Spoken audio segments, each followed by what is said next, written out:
100 years ago, modern aviation was nothing more than a fanciful dream. A dream no one thought possible. Not until that fateful day on a windswept beach when two brothers, Orville and Wilbur Wright, turned the dream into a reality and gave the world its wings. It would take another 20 years for the world to recognize air travel as a viable means of transportation, and the city of Los Angeles to plant an open, empty bean field with the seeds of what would become one of the world's busiest international airports.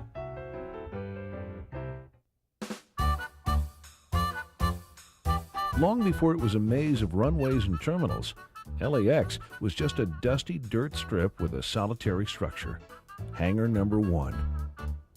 Recognized as a National Historic Landmark in 1991, Hangar Number 1 became the airport's first step in its long and progressive march to the future.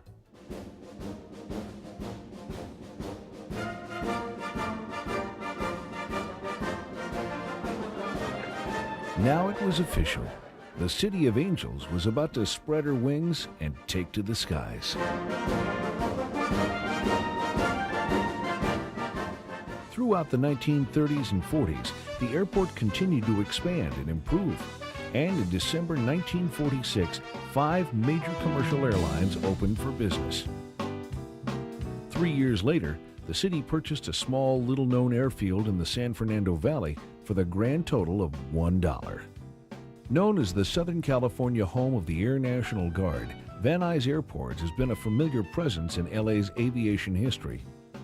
Once known as a metropolitan airport, it was a popular place to spot famous aviators and celebrities of the day, as well as the site of many exciting air races.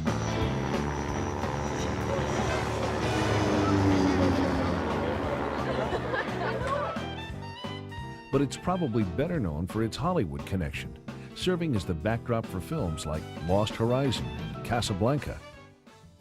Today, Van Nuys Airport is the nation's leader in general aviation, with nearly 500,000 takeoffs and landings each year. Of course, in 1949, few people realized just how fast aviation was evolving, or just how soon the jet age would arrive. By January of 1959, LAX was ready to begin commercial jet service. But before that could happen, a few details had to be tended to. Throughout the 1950s, the Department of Airports was working overtime to get LAX ready for the new era of air travel. An era that began officially in LA in October 1961. Despite the turbulence of the 1960s, LAX remained on a fast track to the future. And it was clear, even then, that before the decade was finished, more runways and terminals would be needed. Which is why, in November 1967, at a cost of $1.2 million, a small corner of the Inland Empire was annexed by the city of Los Angeles, and Ontario International Airport became a vital asset in meeting the demands of ever-increasing passenger volume. By the late 1920s, local aviators like Arnie Mitchell, Waldo Waterman, Hugh Wolf, and several other Friends of Ontario had carved an airfield out of a parcel of land near the Union Pacific Railroad track. In the early 40s, Ontario was transformed into a modern airfield with concrete runways, a control tower, and an instrument landing system to accommodate America's war effort. While primarily a military airbase, Ontario Airport was given its international designation in 1946. Throughout the 50s and 60s, Ontario International's dynamic growth included longer runways and the construction of its first actual passenger terminal. Once designated the alternate airport whenever LAX was fogged in, Ontario International came into its own with the arrival of regular jet service in the late 60s. With the opening of its twin passenger terminals in 1998, Ontario International became a state-of-the-art centerpiece of commercial air travel. Today, Ontario International services 6.7 million passengers a year, provides daily flights to every major city in the United States, and ships over 500,000 tons of airmail and cargo annually. But even with Ontario International in the equation, more airport improvements at LAX were on the horizon.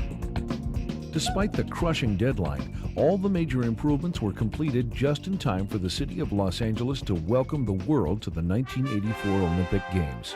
And while the city celebrated its role as host of the world's most prestigious athletic event, LAX's eyes for expansion were turning northeastward, toward a small regional airport in the Antelope Valley.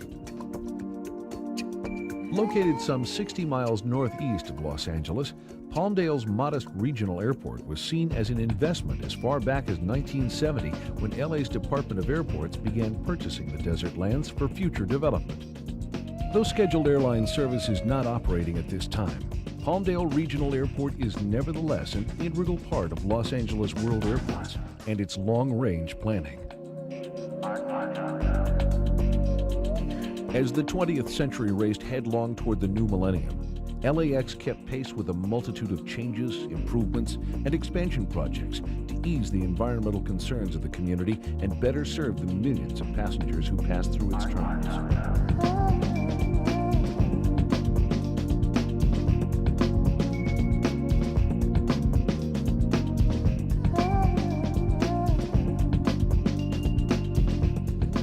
Under the aegis of Los Angeles World Airports, LAX, Ontario, Van Nuys, and Palmdale airports are now recognized as shining examples of just how much impact deep commitment and a focused vision can have on the communities they serve.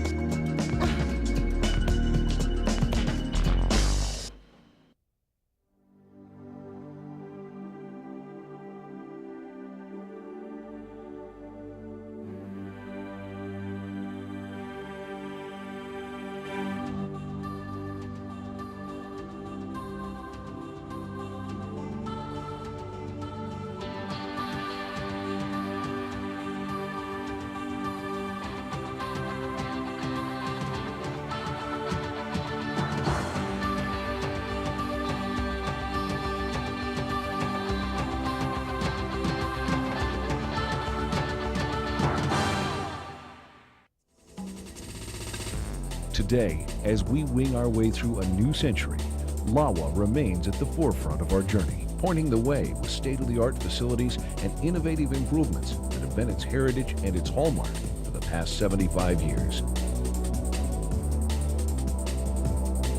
Los Angeles World Airports has the deep roots of its history and the far-seeing vision of its master plans to meet whatever challenges tomorrow may bring.